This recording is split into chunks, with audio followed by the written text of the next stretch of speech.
참내 예수님, 인천에서 왔습니다. 김현우 바오로 신부님을 만나서 반갑습니다.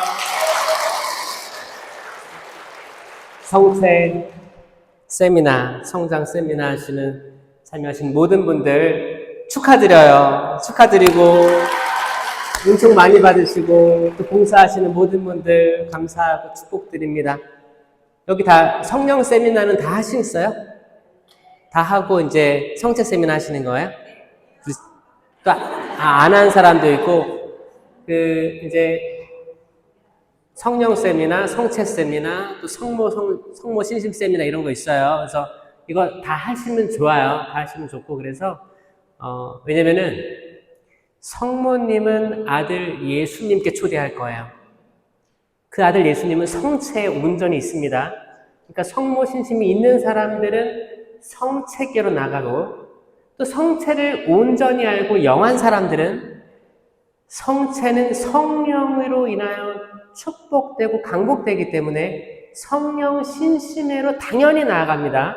그리고 성모님은 성령을 가득히 잉태하셔서 성자 예수님을 품으셨기 때문에 이 세 가지 신심은 뗄래야 뗄 수가 없어요. 이거를 하면 이거 너무 좋았어. 여기서 머무르는 게 아니고 이것도 해보고 저것도 해서 우리들 신앙을 공고하게 해야 됩니다. 아셨죠? 나는 성체, 성령, 성모, 세미나 다 해봤다. 맞아요. 한 10명 되는 것 같고, 앞으로 나는 다른 것도 해보겠다. 손 들어보세요. 꼭 하시기 바랍니다. 자, 박수 한번 쳐주세요. 여러분들 위해서. 그래서 저는 지금 전국적으로 다니고 있는데, 뭐 딱 한 가지만을 위해서 가는 건 아니고, 왜냐면 이게 뗄래야 뗄 수가 없거든요. 골고루 갑니다. 뭐 채나콜로도 가고, 성령 기도회도 가고, 성체신심 세미나도 가고, 그렇게 합니다. 왜냐면 하느님께서 그렇게 저를 써주시는 것 같다는 생각이 많이 들어요. 저 유튜브 하는 거 알죠? 모르는 사람도 있죠? 그러면 또 구독해줘요. 저는 김현우 바오로 신부고, 김현우 바오로 신부는 나올 거예요. 아마 나올 거고, 여러분들 아마 신앙이 도움이 되는 것들이 많이 있을 거라고 생각합니다. 차곡차곡 쌓아 나아가니까 도움이 되는 것들이 있더라고요. 오늘 이 세미나 교재로 준비를 하는 거예요. 그렇죠? 또 하나 보내주셨는데, 페이지는 149페이지부터 208페이지까지예요. 그래서 이걸 한번 펴보세요. 이렇게 딱 펴서. 책이 너무 새 거여도 안 되는 거야. 지금 여러분들 벌써 지금 반이 지나왔는데 이 앞 페이지가 새 거죠? 아니에요? 딱 이렇게 많이 읽은 것처럼 접어. 자, 접어요. 이제 미사란 딱딱 써 있잖아요. 근데 이거를 다 한 장씩 읽으면서 같이 읽어볼게요. 이렇게 하면 이게 학교 수업이랑 다를 게 없잖아. 그렇잖아요. 그래서 이제 강의라는 게 있는 거예요. 이거를 계속 읽어보고 잘 먹을 수 있게 씹어주는 거죠. 씹어서 잘 주는 겁니다. 그래도 꼭 필요한 것들은 페이지를 보고 읽을 테니까 149쪽을 펴주세요. 네, 그걸 펴놓고 앞에 놔둔 다음에 들으시는 거예요.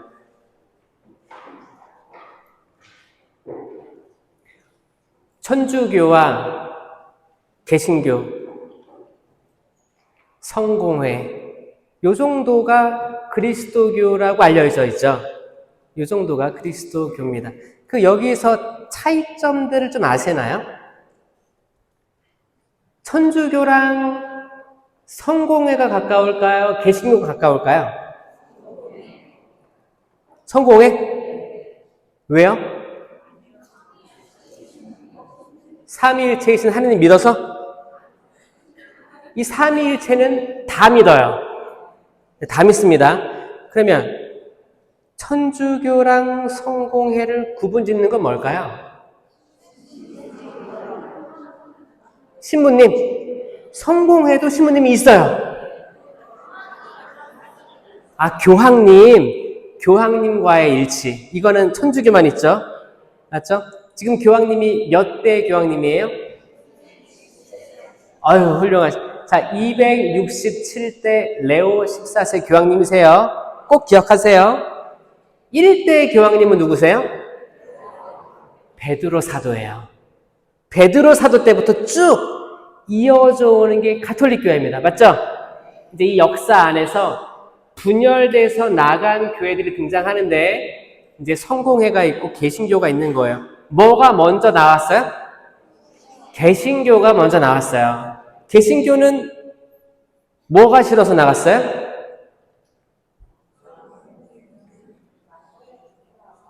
개신교는 우상을 숭배한다고 해서 나갔어요. 왜냐면 거기 여러분 10계명 아시죠? 1번이 뭐예요? 하느님을 한 분이신 하느님 흠숭하여라. 두 번째, 하느님의 이름을 함부로 부르지 마라. 세 번째, 주의를 거룩히 지내라. 뭘 찾아봐. 자, 네 번째, 부모에게 효도하여라. 다섯 번째, 여기서부터 헷갈리잖아요. 헷갈리죠? 이 헷갈릴 때 이 순서를 그 형법으로도 그러니까 더 심각한 죄부터 떨어지는 거예요. 비슷해. 다섯 번째부터는 사람을 죽이지 마라. 살인 중요하잖아요. 거기 되게 심각한 죄잖아요. 살인하지 말라, 간음하지 말라, 도둑질하지 말라, 거짓 증언하지 말라. 여기까지 쭉 나오는 거예요. 순서대로. 그 다음에 마지막 두 개는 남의 아내를 탐하지 마라, 남의 재물을 탐하지 마라. 이게 간음하지 말라랑 도둑질하지 말라를 2번 반복해서 해주는 거예요. 이렇게 쭉 10계명이 있어요. 이 10계명과 개신교의 10계명이 달라요. 이거 혹시 아시나요? 개신교의 10계명에는 마지막 9, 10계명을 묶어요. 남의 재물을 탐하지 마라 이렇게 돼 있어요. 그리고 우리가 천주교의 1계명을 둘로 나눠놨어요. 한 분이신 하느님, 그분만을 경배하고 나오고 두 번째 계명이 우상 숭배하지 말라라는 거를 구분시켜 놓은 거예요. 그래서 계명이 달라요. 천주교는 한 분이신 하느님을 흠숭하여라에 이미 우상 숭배하지 말라는 계명이 포함되어 있기 때문에 그렇게 나열합니다. 그래서 이 차이가 있어요. 이 차이가 있는데 개신교는 특히 우상 숭배를 하지 말라는 거를 떨어뜨려 놓으면서 잘 보세요, 여러분. 거의 15세기 1500년 이상을 같이 있다가 한솥밥을 먹다가 떨어져 나온 거예요. 그러니까 있던 거에서 뭔가를 추가를 하거나 변화를 시키지 않으면 내가 나오는 명분이 없잖아요. 그러니까 계명을 바꿔놓은 거예요. 일단 이거 우상 숭배하지 말라 딱 하면서 천주교 너네 지금 우상 숭배하고 있어. 그 근거가 뭐예요? 성모님상, 예수님상, 모세 거기 바티칸 가보면 엄청나게 많죠? 그런 상들, 이게 다 우상이다. 지금까지는 참아왔는데 못 참겠다. 실질적으로는 또 다른 마음이 있었어요. 그러니까 분열을 거듭하려는 개신교의 마음이 지금도 이어져 오고 있습니다. 여기서도 혹시 난 천주교에 다니면서 난 이거 마음에 안 들어. 뛰쳐나가고 싶어. 이런 사람 있어요? 그런 사람들 있을 거예요. 그런 사람들은 내가 옛날에 태어났으면 개신교처럼 뛰쳐나갈 수도 있겠다라고 생각하면 돼요. 이 교황, 1대 교황님부터 지금까지 쭉 이어져 오는 게 얼마나 어려웠겠습니까, 여러분? 그렇지 않아요? 대단한 거예요. 그래서 제가 명품교회라고 하는 거예요. 자부심을 가지세요. 그래서 여러분, 내가 생일 선물을 준비했어. 딸을 위해서. 만약에 비가 막 와. 그래갖고 차에다가 케이크를 놓고 안전벨트를 쫙 했어. 쫙 하고 이거 안전을 가져가려고. 왜냐면 거기 비도 오고 깜깜하고 그러면 막 차도 끼어들기도 하고 그러면 어떻게 해요? 케이크 떨어질 수도 있으니까 안전벨트 딱 하는 거 아니에요? 그리고 집에 딱 와서도 이거 들고 어떻게 해요? 막 돌리면서 가요? 천천히 갈 거 아니에요. 이거 혹시 이렇게 막 치우치면 안 되니까 그렇게 지금까지 1대 교황부터 지금까지 온 겁니다. 조심스럽게 걸어온 거예요. 그래서 천주교를 약간 보수성을 띈다고 합니다. 당연하지. 이 귀한 거를 어떻게 막 7렐레 8렐레 다니겠어요? 안전하게 가지고 온 거야. 지금 여러분들이 그 케이크를 받은 거예요. 그 케이크를 또 전달할 의무도 있기 때문에 조심스러운 거예요. 그러니까 때로는 우리가 나 성공해. 혹은 개신교에 막 찬양하고 막 율동하고 막 기도하는 거 있죠? 나 그게 나 좋은데 이렇게 생각하더라도 천주교에도 있어요. 성령 쇄신에서 그걸 하고 있는 거예요. 그러니까 여러분, 개신교에서 하는 것들을 이미 천주교에서 성령 쇄신을 통해서 하고 있어요. 다를 게 없습니다. 제가 신학교 때 다 가봤어요. 저 교회를 갔다 왔어요. 왜? 저도 천주교가 좀 지루했어요. 지루하고 신학교에서는 더 보수성을 떼어서 학사님들은 흰색 와이셔츠에 까만 바지 그리고 까만 벨트만 하게 돼 있는 거예요. 그리고 안에 넣어서 입고 막 이렇게 하는데 나는 갈색 벨트를 하고 싶은데 까만색 벨트만 하라고 그러고 막 나는 평상시에 빨간 티를 좋아하는데 흰색 되게 까만색 티 아니면 회색 티 이렇게 약간 후줄근해. 하고 방학이 되면 뭐 친구들도 개신교에 있었기도 했고 놀러 갔었어요. 놀러 가서 이렇게 봤지. 보니까 막 새로운 사람 일어나고라고 해요. 막 인사하라 그래. 나도 인사했지. 새로 왔으니까 인사도 박수도 치고. 되게 적극적이에요. 연락처도 받고 계속 연락 와요. 뭐라고 하는지 알아요? 성도님. 성도. 성도란 말 천주교에서 잘 안 쓰죠? 근데 성경에는 성도라고 많이 나옵니다. 번역에. 바오로 사도의 서간도 보면 성도라고 나오고 성도라고 많이 쓰는데 개신교에 거의 뺏기듯이 해서 더 이상 안 쓰는 거예요. 성도라는 말 좋은 말이에요. 거룩하게 불륜 받은 사람이라는 뜻이에요. 성도님 언제 나오실 거예요? 정말 연락 많이 받았어요. 천주교는 근데 그렇게 적극성을 떼요? 천주교는 명품이다 보니까 네가 알아서 왔다가 네가 알아서 가라. 나는 거기까지 신경 안 쓴다. 그런 거예요? 섣불리 이렇게 인사 나누는 게 좀 조심스럽죠? 우리는 성당 다니는 사람들은 그렇게 함부로 남이랑 말 붙이면 안 돼. 어떻게 해요? 미사법까지 쓰면 완벽해. 나 건들지 마. 난 기도할 거야. 그래서 많은 천주교 신자들이 이제 80년대 이후에 많이 증가했거든요. 그때 이제 민주화 운동도 있었고, 어떻게 정의를 부르짖었기 때문에, 그리고 약자들을 보호해줬기 때문에 그거를 영향을 받은 대학생들부터 엄청나게 증가했습니다. 그 대학생들이 지금의 50대, 60대가 된 거예요. 아마 본당마다 이분들이 제일 많을걸요? 이때 세례받은 사람 되게 많거든요. 그분들이 지금 집행해주고 있어요.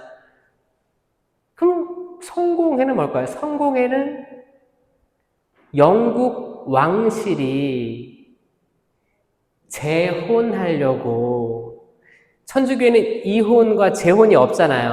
그러니까 이혼까지는 있어. 이혼까지는 있어요. 어쩔 수 없어요. 근데 하느님법에는 묶여있기 때문에 재혼이 허락이 안 되는 거예요. 조당을 풀어야 된다는 거야. 근데 지금 왕실에서 이거를 하려고 하니까 아예 종교를 나온 거지. 이렇게 된 거예요. 그래서 재혼이 필요해서 성공에 간다고요? 천주교도 재혼이 있어요. 그러니까 그 처음에 혼인이 조당이 합법적으로, 교회법적으로 풀리는 케이스 많습니다. 그러니까 재혼이 안 된다고 가면 안 돼요. 머물러 있어요. 방법이 다 있어요. 오랫동안 또 이렇게 소송하면서 오래 걸린다고 하지만 그것조차도 워낙 소중한 케이크이기 때문에 보호하려고, 여러분들을 보호하려고 오래 걸리는 거고 이렇게 하는 거지, 인내를 가지고 하시면 천주교에서 다 해결할 수가 있습니다. 그만큼 아주 좋은 종교예요, 여러분. 그 중에서 가장 눈에 띈다고 생각하는 게 성체성사예요. 성체성사. 칠성사 중에 하나죠. 자, 이번 교회 칠성사 다 아시죠? 칠성사도 약간 사람의 태어나서부터 돌아가실 때까지 이거를 흐름으로 보고 기억하시면 쉬워요. 세례, 그 다음에 세례, 견진, 성체. 아니 뭐 세례, 성체, 견진 상관없어요. 세례, 견진, 성체. 성체 할 때 고해도 해야 되잖아요. 그렇죠? 그러니까 세례, 성체, 세례, 견진, 성체, 고해까지 이렇게 쭉 이어가시고 그 다음에 결혼하잖아요. 결혼.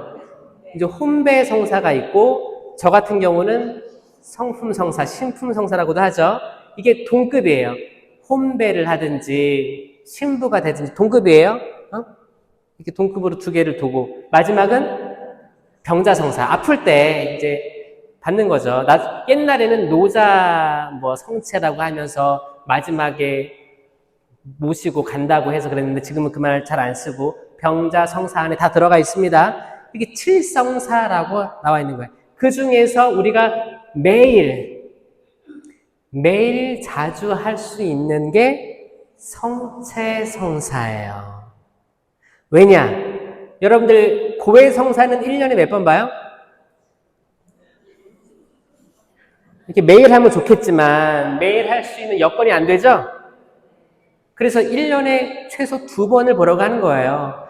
그러니까 뭐 판공이라고 하죠. 판공. 그래서 판공은 이제 고해성사 2번째 예식이라고 합니다. 고해성사 첫 번째 예식은 개별 고해, 개별 참회, 개별 고해, 개별 보속. 우리가 일반적으로 하는 게 첫 번째 양식이에요. 두 번째 양식은 대림이나 사순시기 때 다 모아놓고 공동 참회, 그리고 개별 보속, 개별 고해, 공동 보속을 하면 그게 2양식이에요. 그게 판공이라고 해요. 3양식도 있어요. 뭐냐? 공동 참회, 공동 고해, 공동 보속. 다 공동이야. 이거 언제 하냐? 전쟁 때라든지, 거기 타이타닉호 침몰할 때 그때라든지, 그러니까 천재지변, 생명의 위협이 있을 때 전체적으로 할 수 있는 권한이 주어지는 거, 사제에게. 그때는 개별로 들을 수가 없잖아. 다 공통적으로 다 죄를 사해주고 그런 게 있어요. 그 판공하면은 우리가 최소에, 그러니까 1년에 한 아마 2번 정도 일반적으로 할 거고, 믿음이 있는 사람들은 뭐 한 달에 한 번 정도 해서 1년에 12번 정도 하지 않을까? 그쵸? 그럼 세례는 몇 번 받아요, 평생에? 한 번이잖아. 견지는 한 번이고. 고해성사는 뭐 1년에 뭐 12번, 이 정도. 열심히 한 사람은, 열심히 하지 않은 사람은 2번이겠죠? 아니면 안 볼 수도 있고, 딸한테 내 고해 판공 성사표를 주고 너 갔다 와라, 대신 넣어놓고 와라 할 수도 있겠지? 모르지. 그거는 각자 자유니까. 그 병자성사는 또 많이 안 받잖아요. 신품을 받을 거 뭘 할 거예요? 혼인성사도 한 번이잖아요. 어떻게 어떤 상황에 의해서 잘 풀려가지고 2번째도 가능할 수도 있겠지만 한두 번이겠지. 그쵸? 그 중에 제일 많이 은총을 경험할 수 있는 성사는 성체 성사밖에 없습니다. 동의하십니까? 그러니까 얼마나 중요하다는 거예요. 성체 성사를 가지고 있는 게 천주교입니다. 교회 가면 카스테라 빵 나눠줘요. 이것도 옛날에 없다가 최근에 생겼어. 그리고 그 델몬트 포도주스 병에다가, 잔에다가 해가지고 하나씩 털어 먹으래. 원샷이에요, 원샷. 그 뭐예요? 약간 성찬에 참여하고 있다. 이런 거를 표현하고 싶은데 온전치 않아요. 온전치 않아. 그래서 많이 개신교에서 천주교로 넘어오는데 왜 넘어오냐? 성체 성사 때문에 그래요. 그리고 성모님에 대해서 깨달아서 옵니다. 아멘? 진짜예요. 대단한 거예요. 그래서 그 성모님에 대해서 깨달으면 그거죠. 루카복음에서 그러잖아요. 이제로부터 과연 만세가 나를 복되다 일컬으리니 그러잖아요. 이걸 영어로 하면 from every generation이라고 해요. every. from now on, every generation. 자, 그러니까 봐봐요. 성모님을 복되다 일컫는 사람들이 지금부터, 옛날부터 지금까지, 미래까지 쭉 모든 세대가 성모님을 복되다 일컬으리니, 이게 계속 마음에 걸리는 거예요. 개신교 신자들이. 이상하다. 이 말씀은 지금도 그렇고 미래에도 그렇고 모든 세대들이 성모님을 복되다 일컬어야 되는데 왜 개신교는 복되다고 하지 않지?가 궁금하기 시작한 거예요. 자세히 읽다 보니까 성모님을 그냥 이렇게 내팽겨치고 할 분이 아닌 거야. 그래가지고 저한테도 메일이 와요. 더 알려달라고 녹화하는 분들이 많아지고 있는데 특히 젊은 세대들이 그렇습니다. 아멘. 좋은 거죠? 아주 좋고. 근데 개신교들이 저는 오는 거 환영이에요. 그들은 이미 성경적으로 공부가 많이 되어 있어요. 천주교는 성경적으로 공부가 안 돼 있어요. 잘. 그쵸? 신기하지 않아요? 근데 뭔 잘 돼 있어요? 성체, 성사가 잘 돼 있잖아요. 그리고 전례, 성사 딱 이렇게 뭔가 체계적으로 딱 돼 있어. 그래서 내가 명품이라고 하는 거예요. 그러니까 내가 저거를 이해하든 말든 여기만 붙어 있으면 될 것 같잖아요. 뭔가 믿는 차원이 다른 것 같지 않아요? 그래서 여기만 잘 붙어 있으면 될 것 같아. 그래요. 개신교에서 알아서 오고 있어요. 근데 문제는 뭐냐? 개신교에서 온 사람들은 성경적으로 꽉 차 있어요. 그리고 성령 하느님으로 뜨거워요. 이제 이들은 성체랑 성모님만 더 알면 정말 대단한 사람들이 될 거예요. 근데 이미 있던 천주교 신자들은 어때요? 성체 하나만 내가 지금 믿고 있었어. 그리스도의 몸. 아멘. 그리고 이 성체가 얼마나 중요한지 알고 모시면 좋겠는데 모르고 그냥 줄 서 있을 때도 그냥 딴 생각에 가득 차가지고 옆에 사람 보면서 저 자매 왔네. 뭐 입었네. 민소매 입었네. 샌들 신었네부터 해서 막 판단하면서 와가지고 그리스도의 몸 아멘하고 뭐 하나 오징어 땅콩 먹듯이 그냥. 자, 이게 아닙니다. 이게 아니에요. 진짜 성체를 깨닫는 분들은 그렇게 행할 수가 없어요. 은총 자체예요. 그래서 제가 호주에서 선교를 오래 했어요. 10년을 선교하고 왔는데 강산도 변하죠. 근데 제가 한국에서 신학교 때 배웠던 실체의 변화에 대해서 더 확고한 알을 깨닫게 해준 게 호주였기 때문에 이게 안 할 수가 없어요. 여러분, 실체 변화가 어려운 신학적 용어예요. 실체라는 말도 어렵고 변화는 뭐 다 아니까 변화는 쉽죠. 실체라는 말 자체가 어려워요. 그래가지고 좀 헷갈릴 수 있으니까 이럴 때 듣는 거예요. 실체가 있고 형상이 있어요. 이 두 개는 반대말입니다. 형상, 실체, 형상이 있어요. 형상은 요런 거, 책, 십자가, 고상부터 피아노, 눈에 보이는 모든 게 형상이에요. 만져지고 냄새 맡을 수 있고 볼 수 있고 오감으로 할 수 있는 모든 것들 다 형상입니다. 실체는 뭐냐? 실체는 눈에 보이지 않아요. 맡을 수 없어요. 냄새 맡을 수 없어요. 만져지지도 않아요. 자, 이 차이 아시겠죠? 일단 이걸 알고 들어가야 돼요. 이건 철학적인 용어이기 때문에 이 두 개가 비유된다. 제가 호주에서 공부하는데 실체 변화를 영어로 찾아보니까 엄청 긴 단어인 거예요. transubstantiation이라고 한다. transubstantiation. 따라해보세요. 시작. transubstantiation. 어렵죠? 이거 스펠링으로 해도 한 20개 된 것 같은데. 그래서 긴 단어예요. 이걸 잘라서 봐야 돼. 트랜스 하면 뭐예요? 변화라는 거 아시겠죠? 트랜스포머 하면 막 자동차가 변하잖아요. 변하다. substantiation은 이제 실체라는 말인데 이 앞부분이 substance 하면 그것도 반으로 쪼개면 serve가 돼요. serve는 여러분 서브웨이 아시죠? 서브웨이가 뭐예요? 샌드위치예요? 서브웨이는 지하철이란 뜻입니다. 지하철.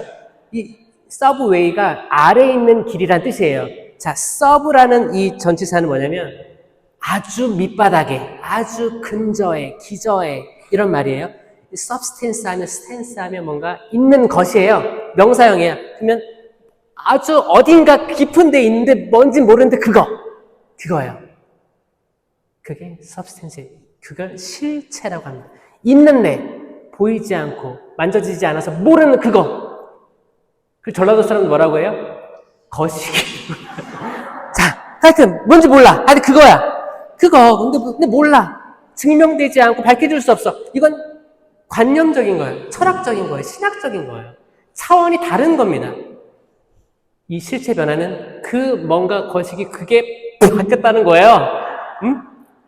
그런 거예요. 자, 그러면 이 거룩한 제대에서 성령의 힘으로 이 예물을 거룩하게 하셔서 하는 기도문이 있잖아요. 이때 성령 청원 기도가 있고 이렇게 변화가 딱 되는데 겉모습은 그 냄새는 그 식감은 다 변하지 않아요. 그러니까 형상은 그대로고 안에 실체가 변화한다라는 거예요. 여기에 반대말이 뭐냐면 거룩한 변모예요. 거룩한 변모를 영어로 하면 트랜스피겨레이션이에요. 그러니까 이제 한국어는 약간 반대말에 대해서 조금 이렇게 생뚱맞을 수 있는데 영어로 하면 딱 보입니다. 트랜스피겨레이션 하면 피겨는 피규어. 여러분 아이들이 뭐 만지는 뭐 이렇게 뭐 인형이라든지 캐릭터라든지 이런 거 피규어라 하잖아요. 또 피겨 스케이팅 하면 막 모양을 이쁘게 만드는 거잖아요. 겉모습이에요. 겉모습. 그 모양이에요. 피겨는 모양이에요. 트랜스피겨레이션 하면 거룩하게 변모해서 찬란하게 빛난 예수님의 겉모습을 얘기하는 겁니다. 실체는 그 안에 있는 무언가. 그러니까 실체가 삼위일체라면 육을 입으시고 오신 예수 그리스도는 제2위격으로 나오시는 거죠. 육체는. 성부 하느님은 육체가 있을까 없을까요? 없잖아요. 성령 하느님도 육체가 없잖아요. 성자 예수님만 육체를 입고 계시기 때문에 삼위격으로 드러나시지만 그 삼위를 이어주는 건 실체다. 너무 어렵지 않아요? 내가 신학교 때 이거를 맨날 책을 보는데 무슨 말이야? 이게 무슨 말이에요? 이게 막 이해가 안 됐어요. 공부도 잘 못했지만 이게 진짜 이 두꺼운 책을 막 읽고 교구들이 쓴 것부터 해서 이해가 안 되는데 제가 언제 조금 이거를 딱 깨닫는 시점이 있었어요. 뭐였냐면 호주에서 어려움에 있을 때 어려웠을 때 성체조배를 하는데 그때만 해도 제가 성체 신심이 없었어요. 거의 그냥 그렇다고 하니까 그렇다더라. 그러니까 성체 주니까 이게 예수님 몸이래더라 하고 모시고 이렇게 자랐어요. 근데 정말 예수님의 몸인지 완전하게 믿는 믿음은 없었단 말이에요. 제가 신학생 또 신부였을 때도 그랬어요. 왜냐면 이거는 학으로 공부하는 게 아니고 체험해야지만 받아들일 수 있는 거예요. 그러니까 신부가 됐을 때도 그렇게 성체에 대해서 그런 건 없었고 부족했어요. 이제 호주에 가서 공부 막 하고 있는데 너무너무 이제 호주에서 이것저것 다 털린 거지. 자존감 다 털리고 언어도 못해, 뭐도 못해. 그냥 아시아에서 호주로 왔는데 호주 사람들 다 거기 이제 백호주의라고 해서 블론드 헤어에 그런데 나는 중국에서 왔는지 필리핀, 베트남 어딘지도 모르는 국적에서 와서 그냥 거기 사람들이 보는 시야가 그랬어요. 여러분들 동남아에서 누가 오면 거기가 뭐 네팔에서 왔는지 방글라데시인지 인도네시아인지 동티모르인지 구별할 수 있습니까? 없죠? 그 사람들도 저를 그렇게 봤어요. 근데 저는 뭐였냐면 그래도 내가 아시아의 맹주인 한국에서 왔는데 이건 나만 아는 거지 그 사람들 몰라. 나중에 이제 그런 대우를 많이 받다 보면 나중에는 내가 그 사람들을 다 설득시킬 수도 없고 나 한국에서 왔어요. 월드컵도 유치했고 88 서울올림픽 때 했던 한국에서 이걸 내가 아무리 얘기해도 그 시간이 아까운 거예요. 그냥 나는 나란 존재로 이렇게 살다가 쭉 있다가 가야 되는구나. 내가 이 사람한테 무슨 대우를 받으려고 이렇게 사나. 그래서 성체조배를 쭉 하는데 스테인드 글라스가 쫙 있잖아요. 이렇게 있는데 빛이 쫙 들어오면서 여기 십자가에 동그란 원이 이렇게 멈춰 있었어요. 자연스러운 현상일 수도 있어요. 빛이 들어오니까. 근데 깜깜한 성당에 내가 이렇게 보고 있는데 뭘까? 그때 제가 영어 성경을 이렇게 보고 있었어요. 왜냐면 그래서 영어로 뭔가를 읽어야지 영어로 애들 교육도 시켜야 되니까 초등학교 가서 강의도 했었어야 되니까 공부를 해야 된단 말이에요. 영어 성경을 보고 있는데 선악과 나무라는 단어가 엄청 길다는 걸 알았어요. 선악과 나무는 The tree of the knowledge of good and evil 이라고 되어 있습니다. 선과 악을 알게 하는 나무 이렇게 되게 길게. 기니까 확 안 들어오죠. 근데 되게 짧은 단어가 하나 있는데 되게 호감이 가는 거예요. Tree of Life라는 게 딱 있는 거예요. 지금 창세기 3장 얘기하는 거예요. Tree of Life인데 생명나무잖아요. 근데 이게 되게 끌렸어요. 근데 제가 신학교 때 한 번도 들어보지 못한 말이었어요. 생명나무란 말. 제가 나중에 통독해보고 계속 하는데 왜 아담과 하와는 선과 악을 알게 하는 나무 열매를 먹고 추방됐을까? 그리고 하느님께서 왜 그들을 다시 못 돌아오게 불칼로 막아 세우고 이들이 다시 돌아와 선과 생명나무 열매를 먹게 해서는 안 되지 라고 하면서 막았을까가 딱 스치면서 자세히 읽게 됐어요. 영어 성경을. 제가 그래서 영어 성경 읽다가 영어가 늘었어요. 영어를 그렇게 못하다가 영어 성경에 맞들려가지고 아니 이런 표현을 이렇게도 하네? 이렇게도 하네 하다가 나중에 돌아올 때는 제가 통역 자격증을 가지고 왔어요. 제가 갈 때는 영어 성경이 뭐였는지 알아요? 이 수, 우, 미, 양가 중에 양이었어, 양. 영어로 A, B, C, D, E 중에 D였어, D. 항상 D였거든요. 거기서 성경이 재밌어서 내가 한국말로 읽었던 말씀들이 이렇게 번역돼서 있네. Tree of Life 이거를 가슴속에 묻고 살고 있었는데 딱 동그란 빛이 딱 있으니까 이게 약간 흰색, 청옥색 그런 빛이었어요. 있으니까 이 동그라미가 약간 성체 같은 느낌이 있었어요. 성체 같은 느낌이 있는데 딱 예수님이랑 일치해서 보이는 거예요. 여러분, 그 대제병이라고 여러분들 조그만 제병 오시잖아요. 대제병이라고 이제 신부님한테는 큰 제병에 십자가가 이렇게 있습니다. 제가 그거 보고 지금까지는 제가 성당 와가지고 십자가를 보면 예수님이 십자가에서 되게 힘들게 우리들의 고통을 다 안고 고통당하셨구나. 우울하기도 하고 침울하기도 하고 이런 마음이 없잖아 있었어요. 근데 제가 그 체험 이후에 십자가를 보면 Tree of Life가 떠오르는데 생명나무가 떠오르는데 그 중에서도 생명나무의 열매 Fruit of the Tree of Life가 떠오릅니다. 첫 인류는 선과 악을 알게 하는 나무 열매를 먹었죠. 근데 생명나무에는 열매가 있었어요 이미. 왜냐하면 창세기 에덴 동산에 뭐라고 했냐면 너희는 여기 있는 모든 나무 열매를 다 먹어도 좋다. 하지만 선악과 나무 열매는 먹지 말라라고 했거든요.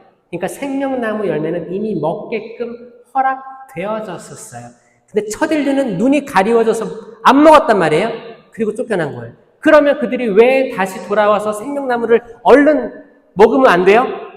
그들은 속죄하고 참회하고 정화된 다음에 다시 들어오는 거예요. 이게 요한 묵시록 마지막에 나와 있습니다. 내가 다시 그들을 생명나무 열매를 먹게 해 주리라 마무리되는 요한복음 22장의 말씀이에요. 이게 시작과 끝, 나는 알파요 오메가요 시작이요 마침이다. 이 내용이 성경 그 두꺼운 책의 핵심이라는 걸 제가 호주 살면서 깨달았어요. 무슨 말인지 모르시겠죠?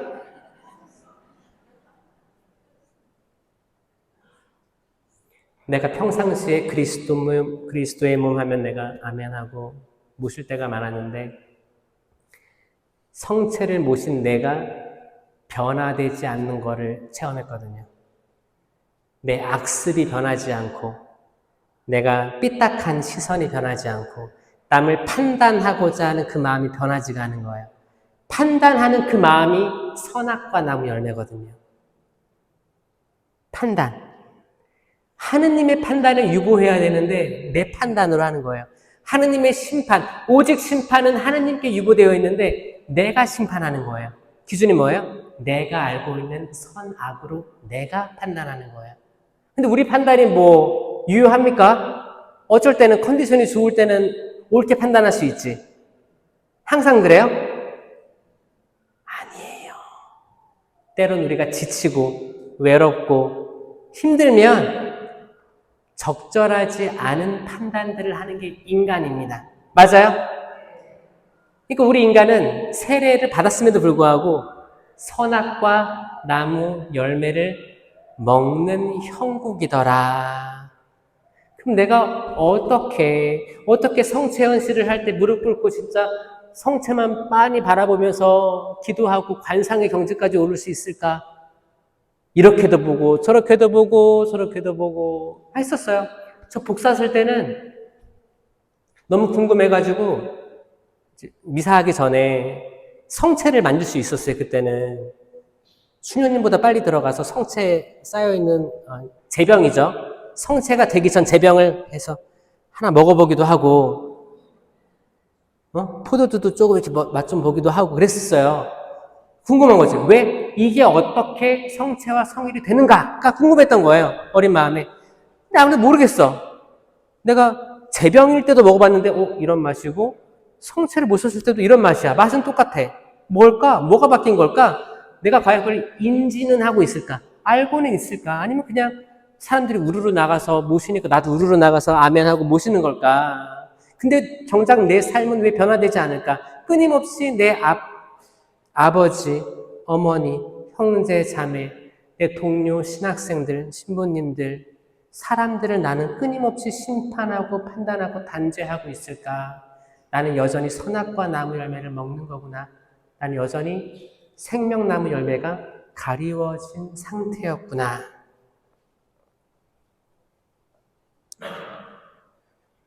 그게 저를 눈뜨게 해준 거예요. 뭐야? 성체성사가 실제 예수님과 동일화되어서 깨닫게 된 것. 그럼 내가 모시는 성체가 정말 생명나무의 열매, 곧 생명이 되는 거예요.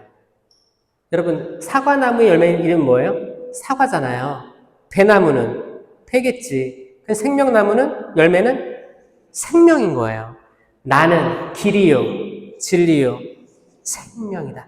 내가 생명의 빵이다. 이건 예수님께서 직접 우리에게 자기 현현을 하신 건데 이게 퍼즐처럼 엮어지더니 생명이시구나. 내가 생명을 영하면 내가 생명이 되어야 되는구나. 흐리멍텅하고 난 지금 인생 살기 싫어 힘들어 나 죽어버리고 싶어 이런 열매가 아니라 생명을 영하면 영성체를 영하면 세상이 아름다워 보이고 집에 가니까 TV 앞에서 발가락 만지고 있는 남편이 너무너무 사랑스러워 보이고 방에서 게임이나 하면서 엄마가 왔는지 아빠가 왔는지 증조 할머니가 왔는지 신경 안 쓰는 헤드폰 쓰고 이 게임을 막 해. 그런 아들도 너무 사랑스러워 보여요. 왜? 내가 생명을 영했으니까. 그렇잖아요. 그 어떤 것도 나를 의기소침하거나 분노를 일으키거나 할 수가 없는 거예요. 생명은 그 힘이 있습니다.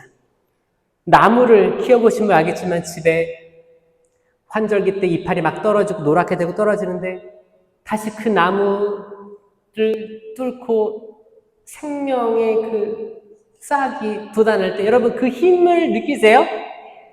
아무리 여러분들의 삶이 힘들고 고단해도 고단한 삶이 나아질 것 같지 않고 또 다음날 또 고단해. 근데 나는 성당 나가서 영성체를 하면 인생의 다른 경지에 다다르는 거예요. 여전히 내 남편, 내 아내, 내 자녀, 내 부모님은 여전히 같은 상황일 거예요. 근데 그거를 대하는 나의 마음이 평상시랑 다르고 다른 레벨에 있다. 이게 열매예요. 갈라티아서 5장 22절에는 성령의 열매가 나오죠. 사랑, 기쁨, 평화, 인내, 친절, 선행, 성실, 온유, 절제의 열매들이 증명한다고 했어요. 여러분, 생명나무 열매를 명하시는 여러분들은 증명하시는 거예요. 내가 성체를 바로 이해하고 있는가? 아니면 그냥 남들 하던 대로 그냥 나가서 뭔지도 모르고 그럼 그 열매를 보고 딱 드러납니다. 여러분들의 내주호의 삶 아니면 성가대 다른 각각 단체들 있잖아요. 영성체 모시고 한 여러분들의 삶을 통해서 그 사람이 진짜 실체 변화된 예수 그리스도의 몸과 피 영혼과 신성이 온전히 있는 그분을 만났는지 아닌지를 알게 되는 거예요. 전 세미나 받은 여러분 모두가 영성체를 통해서 생명을 인식하고 간직하시길 바랍니다. 아멘. 자, 지금부터 교과서를 볼 텐데 제가 그 두꺼운 것만 읽어드릴 테니까 흐름을 잘 보세요. 미사는 주님의 날에 있었다고 해요. 이 주님의 날은 두 가지를 기억하는 거예요. 뭐냐? 천지창조에서 여러분 며칠 동안 창조됐어요? 7일이죠? 이 7일도 순서대로 나 다 안다 있어요? 어렵죠? 이걸 내가 외울 수 있게 해드릴게요. 자, 마지막 날은 뭐 하셨어요? 쉬셨어요. 그럼 6일 남죠? 6일 남아요? 6일을 반으로 잘라요. 앞에 3개는 장소예요. 2개의 3개는 뒤에 3개는 거기에 심으신 거예요. 첫째 날 빛이 있어라는 우주예요. 우주. 이거는 현대 과학과도 맞습니다. 빅뱅 우주론이라고 하죠. 첫째 날은 빛이 있어라는데 이 빛은 예수님이 아닙니다. 왜냐하면 니케아 신경에서 그분은 창조되지 않고 나시여 창조, 일일체 창조된 분이 아니에요. 이 빛은 공간이에요. 공간. 우주예요. 아셨죠? 둘째 날, 궁창 위의 물과 궁창 아래의 물, 하늘과 바다를 만드신 거예요. 장소예요. 셋째 날, 땅을 만드신 거예요. 자, 이제 넷째 날부터 심기 시작하십니다. 넷째 날, 그 우주에 해와 달과 별을 심으셨어요. 다섯째 날, 하늘의 새와 바다의 물고기를 심으셨어요. 여섯째 날, 땅 위에 짐승들, 사람 만드셨어요. 기억나시죠? 그릴 수 있겠죠? 세미나 받으신 분들은 우리들이 기본적으로 알고 있는 것들은 기억하셔야 돼요. 그렇죠? 이 마지막 날 다 마치시고 쉬신 건 재창조라고 하시죠? 쉼도 창조하시고 또 창조하시는 거예요. 주님의 날의 기원이에요. 7번째 날이 주님의 날의 기원이고 그 다음에 탈출기 때 그 문설주에 양의 피를 바르고 이제 어둠의 재앙 그리고 이제 모든 마디 동물이든 사람이든 마디를 치는 저승의 죽음의 천사가 지나갑니다. 다 치는데 문설주에 양의 피가 발려진 그 집은 넘어갔다 해서 파스카예요. 파스카. 파스카란 뜻은 패스예요. 패스. 통과하다라는 거예요. 죽어야 될 사람인데 넘어간 거예요. 뭐 때문에? 문설주의 어린 양의 피 때문에. 이 어린 양의 피, 이 나무에 발라진 이 피는 나중에 십자나무로 되는 거예요. 십자나무예요. 이 십자가라는 말하고 나무란 말이 동의어예요. 바오로도 십자가에서 돌아가신 분, 나무에 매달리신 분, 동의어로 씁니다. 동의어예요. 그러니까 이 문설주, 나무로 된 문설주의 피가 있다. 십자나무에 예수님, 어린 양의 피가 흘러내립니다. 자, 여기를 통해서만 파스카, 통과할 거예요. 아멘? 그 나무가 생명나무라고요. 생명이 열려있는 그 나무가 예수 그리스도가 열매로 계시다. 이게 지금 옛날 얘기가 아니고 지금 매 미사 때마다 성체로 정확히 우리에게 오신다. 이 역사와 우리 지성과 우리의 감성으로 통합돼서 받아들일 때만 성체 성사가 이해되실 거예요. 그래서 이스라엘 백성들은 안식일을 지냈어요. 왜? 내가 죽음에서 넘어간 날, 기쁜 날, 쉬는 날. 그리고 이제 안식일이 나중에 안식년, 연으로 됐고, 그 다음에 이게 7년씩 7번, 7, 7에 49, 49년 다음에 맞이하는 50년째가 희년이 선포된 거예요. 희년은 뭐예요? 아니, 7번째 날, 7번째 해 우리 푹 쉬었잖아요. 그때는 땅도 쉬게 해주고, 농사도 안 져요. 땅도 쉬게 해주고, 회복시키는 거죠. 그리고 이제 뭐 노예들도 해방시켜주고, 빚도 탕감해주고, 지금이 그 희년인 거예요. 신부님, 근데 지금은 2025년인데요? 원래는 50년 단위로 희년이 있었다가, 그러다 보니까 어떤 사람들은 한 번도 희년을 겪지 못하고 돌아가시는 거예요. 그래서 요한 바오로 2세께서 25년 단위로 선포하신 거예요. 그래서 희년이에요. 그럼 이 다음 희년은 언제예요? 2050년이에요. 나 2050년에도 살아있을 거다 손 들어보세요.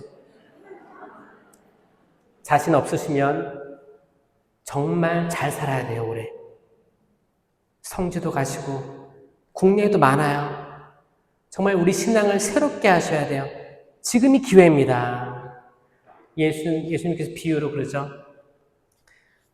이제 무화과 나무 곁을 지나가는데 잎만 무성한데 열매가 없어. 아유, 땅만 썩힐 이유가 어디 있냐? 잘라버려라. 주인님, 제가 확을 파고 거름을 주고 물을 주겠습니다. 1년만 기다려보시지요. 내년에는 열매가 있을지도 모릅니다. 이건 비유인데 누가 이걸 하신 거예요?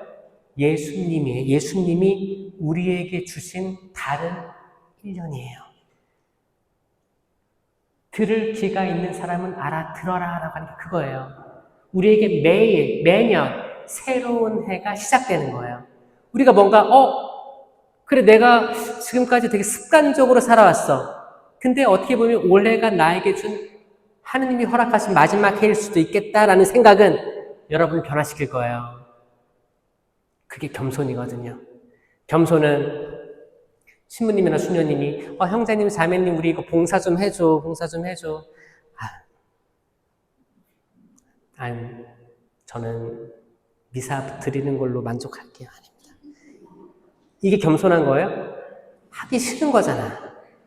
그렇잖아요. 겸손이 뭐냐? 내가 한 치 앞도 모른다. 내 미래가. 우리 가족의 미래가 한 치 앞도 내다볼 수가 없다. 한 치 앞도 내다볼 수 없으면 인간은 뭘 하냐? 겸손해집니다. 근데 다들 한 치 앞이 뭐예요? 백리, 수백리 앞도 아는 듯하게 투자하고 돈 빌려주고 못 받고 계속 앞으로의 내일이 있을 거라는 생각에 진탕, 술도 먹고 아무리 사람을 만나도 공허함은 그대로고 왜 살아? 그냥 살아있으니까 살죠. 마치 미래가 없는 것처럼 행동하고 이 모든 것들은 한 치 앞도 모른다는 인간을 인식하지 못하고 허성 세월 살기 때문입니다. 우리가 지금 주어져 있는 이 1년을,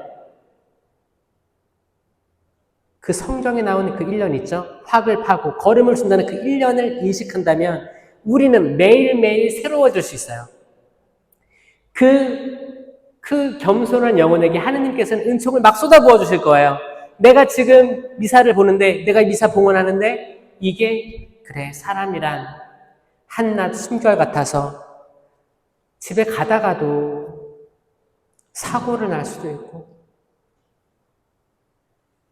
아무리 열심히 살고 막 좋은 일 많이 해도 천재지변, 자연재해 이런 걸로 세상을 떠나는 사람들을 본다면 이게 뭐 5년, 10년 후를 기약하는 게 별 의미가 없을 수도 있겠다. 오늘 아침에 일어났을 때 신학생들은 수도원 똑같을걸요? 딸랑딸랑 하면서 데오그라시아스 하고 일어나요. 하나님 감사합니다 그 뜻이에요. 그러니까 뭐예요? 지금 눈 뜬 게 감사한 거예요. 오늘 이 하루 허락 때문에 감사한 거예요. 그렇지 않아요?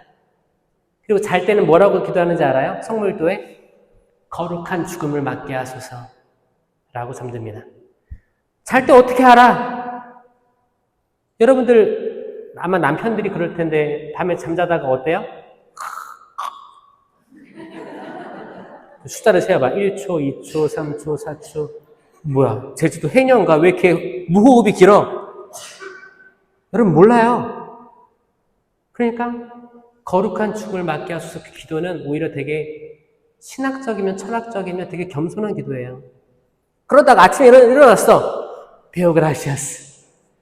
여러분 이 삶이 반복되면 여러분들은 금은보화보다 더 큰 걸 얻게 됩니다. 뭐예요? 하루의 소중함이에요. 그래서 매일 미사를 나오더라도 영성체 하잖아요. 그럼 그 하루의 영성체가 마지막일 수도 있잖아요. 이거가 엄청난 거예요. 진짜요. 이게 대단한 거예요. 신부님들도 어떤 신부님들 그 묵상글을 보면 이게 내 마지막 미사일 수도 있다고 생각하시는 분들이 하는 미사와 뭐 내일도 올 거고 모레도 올 거고 계속 반복되겠지 라고 생각하는 사람의 태도가 달라집니다. 그렇죠? 그렇게 영성체를 모시는 거예요. 생명이신 주님 감사합니다. 여기 숫곡의 성당은 아주 전례적으로 좋은 게 아까 하느님의 어린 양 하실 때 제가 성체 감실로 가서 모시러 갈 때 침묵을 유지하시더라고요. 근데 전례적으로 맞아요. 전례적으로 맞습니다. 그래서 하느님의 어린 양을 딱 제가 대제령 쪼개고 나서 하시더라고요. 이게 맞습니다. 미사 경문에 그렇게 돼 있어요. 그러니까 모든 사람들이 침묵 속에서 이 쪼개는 딱 이 소리를 듣게끔 하는 것 같아서 저는 이런 분들이 많이 없거든요. 그래서 저는 훌륭하다는 생각을 합니다. 땅을 쪼개는 거예요. 쪼개는 소리가 되게 중요하거든요. 여러분 복사가 처음에 미사를 하잖아요. 준비하잖아요. 촛불 켜죠. 저는 이 촛불 켤 때 창조의 첫째 날을 떠올리거든요. 그러니까 매번 시작되는 미사가 매번 시작되는 새로운 창조예요. 빛이 있어라. 복사들 아마 저는 신학교 때 이렇게 켜라고 배웠어요. 이렇게 이 방향으로 2개든 3개든 이쪽 방향으로 쭉 켜고 이쪽 방향으로 그러니까 문을 열듯이. 그러니까 그리고 이제 거기 성가가 나오고 신부님이 제대로 올라서시죠. 일반적으로 성당의 중심은 미사 때는 제대예요. 미사 때. 근데 일반적으로 성당의 중심은 감실입니다. 감실. 왜 감실에 누가 계세요? 실체 변화된 예수님이 계시기 때문에 감실등도 껴있고 그러는 거예요. 그러니까 일반적으로 미사가 없는 성당에 올 때는 감실을 두고 이제 성체 조배를 하는 거죠. 미사가 딱 시작된다. 촛불이 켜졌다. 그러면 이제 제대가 중심이 되는 거예요. 이 제대는 과거에 진짜 엘리야 예언자가 바알의 450 예언자들과 상대했을 때 그 돌제단과 똑같은 거예요. 그 12개의 돌을 모아와가지고 그렇잖아요. 바알의 예언자들은 막 피를 흘리면서 막 했고 엘리야는 어떻게 했어요? 12개의 돌을 하나하나 모아서 겸손한 마음으로 왜? 죽을 수도 있어요. 다 끝날 수도 있어요. 이제 나는 하나 남은 예언자인데 그리고 기도했어요. 그때 하나님께서 엘리야가 쌓은 제단에 응답하셨죠. 그걸로 인해서 아합과 이세벨이 있었는데 이세벨 왕후가 화가 난 거예요. 죽이려고 했어요. 그래가지고 엘리야가 도망가가지고 난 죽었으면 좋겠다고. 인간이 그런 것 같아요. 인간이 내가 엄청난 성공을 거뒀는데 누가 나 죽인다니까 타겟이 된 거야. 기력도 없는 거예요. 잠들고 있었는데 천사가 깨웠어. 먹어라. 갈 길이 멀다. 그 옆에 구운 빵이 있었습니다. 구운 빵. 이것도 성체 성사를 예표하는 거예요. 자, 먹어야 돼요. 먹어야 돼요. 이 먹는다라는 의미는 구약부터 신약까지 쭉 이어져 오는데 이 먹어야 되는 거예요. 이 먹는 걸 위해서 최후의 만찬을 계속 반복하는 게 미사예요. 그러니까 미사의 처음 미사 성제의 직전자는 예수 그리스도의 최후의 만찬이 되는 거예요. 그래서 흐름을 보면 개신교 예배랑은 아예 차원이 틀려요. 개신교 예배는 그냥 찬양하고 경배하는 거예요. 끝이에요. 근데 천주교 미사는 뭐냐? 시작부터 촛불 켜죠. 침묵을 유지하죠. 그리고 구약 성경을 읽고 신약 성경을 읽어요. 마치 이게 성경이라면 차르륵 넘어가는 것처럼 그 두꺼운 책이 한 번의 미사 때 차르륵 흘러가는 느낌이 들어요. 왜? 아니 구약 성경 읽고 화답송은 시편 아닙니까? 다윗의 시편? 다윗과 솔로몬의 얘기 나오고 그 다음에 복음서 나오고 끝나면 성찬의 전례 때부터 우리가 호산나 호산나 하잖아요. 그거는 주님 순환 성지주의를 떠올리게 해요. 그렇잖아요. 그때 호산나 호산나 하잖아요. 그때 거기 당나귀를 타고 들어오신 예수님 기념하면서 빨간 옷 입고 긴 거 이렇게 하잖아요. 성지주일. 이게 매 임사 때마다 있다니까요. 성지주일이 떠올라. 그 다음에 뭐예요? 빵을 아까처럼 딱 쪼개요. 예수님의 죽음이 떠오르는 거예요. 옆구리에서 흘리신 그분의 피와 물이 떠오르는 거예요. 갈라진 성전 휘장이 떠오르는 거예요. 성금요일이 떠오르는 거예요. 자, 다시 할게요. 호산나를 외칠 때 우리는 성지주일이 떠오른다. 그리고 미사가 차려지고 축성 기도문 할 때 주님 만찬 성목요일이 떠오르고, 그렇죠? 그리고 그 안에 있는 스토리가 다 떠오르는 거예요. 제자들은 다 도망갔고 유다는 배신했고 다 떠올라야 되는 거예요. 그리고 빵을 쪼갤 때 여러분 눈이 열려야 되는 거예요. 지금 이게 그냥 매번 반복되는 미사가 아니고 실질적으로 예수 그리스도가 이 제대 위에서 피와 물을 쏟는 그 현장에 우리가 와 있는구나. 과거와 현재가 구분되지 않고 성령으로 인해서 지금이 그때로 재현되는구나. 이 성체 세미나는 그 경지로 여러분을 끌어올려 줄 거예요. 지금까지 내가 그렇게 모시지 못했었는데 지금부터라도 달라질 수 있을 거예요. 아멘? 믿겨지세요? 앞으로 성체 현실을 하고 성시간을 할 때도 다른 마음일 거예요. 성 토마스의 성체 산미가처럼 보고 맛보고 만져봐도 알 길 없고 그런 기도문을 할 때도 기도문 하나하나가 새롭게 느껴질 거예요. 전에는 막 따라다다다다 그냥 막 제꼈는데 별로 신경도 안 쓰고 하나하나가 때론 눈물이 흐를 수도 있습니다. 다시 미사로 돌아가서 빵을 쪼갰을 때 성금요일이 떠올라야 돼요.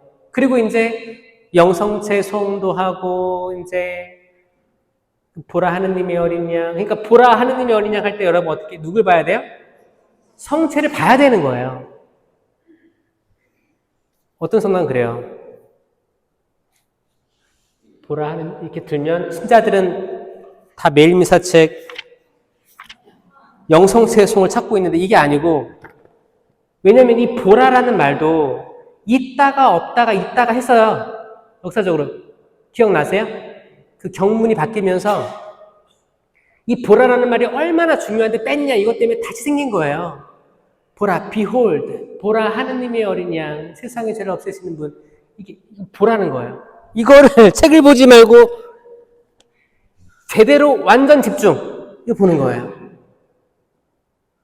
이 빵은 쪼개진 빵이거든요. 쪼갠 거를 들어주거든요. 이거 쪼개진 걸 들어주는 거예요. 부서진 생명을 보여주는 거예요. 이건 뭐예요? 주님. 그때 백인대장의 기도가 하잖아요. 제 지붕으로 당신을 모실 수가 없는데, 그 기도는 그대로 해가지고 좀 바꿔가지고 제가 당신을 모실 수 없어 한 말씀만 해달라고 하잖아요. 뭐예요? 나를 지금 살려주시고 제가 당신의 영을 지금 성체를 모시는데 내가 그럴 만한 그릇이 되게 해달라고 청하는 거예요. 한 말씀으로 나을 수 있기 때문에. 그리고 이제 성체를 모실 때 그게 부활절이에요.